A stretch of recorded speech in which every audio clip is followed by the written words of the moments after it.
তাই না? রাধারানী কি কৃষ্ণচন্দ্রের মন, কৃষ্ণচন্দ্র কি রাধারানীর মন বুঝতো? ভাই ওখানে নাচলে ভালো হয়, তুমি নাচো, তুমি নাচো, জায়গাটা সংক্ষিপ্ত। আজকে ছোট বেনটিকে নিয়ে এসছি কেন, এদের বাড়িতে আমি আছি, খুব সুন্দর সেবা যত্ন করেছি, আমি এখানে এসে ধন্য হয়েছি, আপনাদের চরণধুলি পেয়েছি।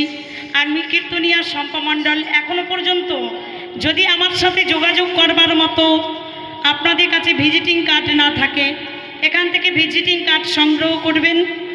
এখানে ভিজিটিং কার্ড আছে, কেউ যদি নিতে চান, যোগাযোগ করতে চান, আমার সাথে যোগাযোগ করবেন। আর তাতেও না হলে আমার ইউটিউব চ্যানেল আছে, সেই চ্যানেল থেকে আমার সাথে যোগাযোগ করবেন। আপনাদের চরণধুলি আবার কবে পাবো জানি না, তো আমি ধন্য হয়েছি আপনাদের চরণধুলি নিয়ে। শেষ মুহূর্তে একটু আনন্দ করব, কেমন? রাধারানী আজ রাধারানী বলে স্বামী মন বোঝো না,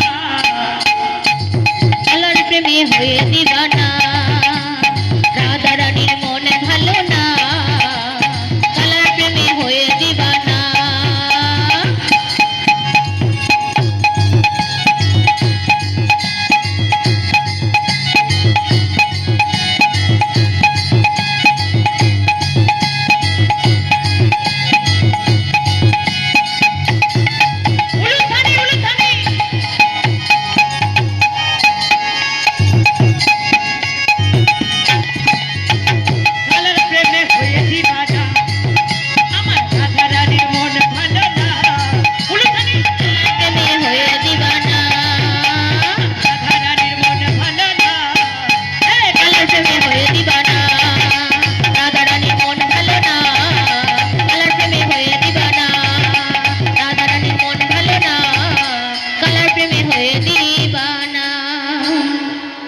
হবে হবে হবে,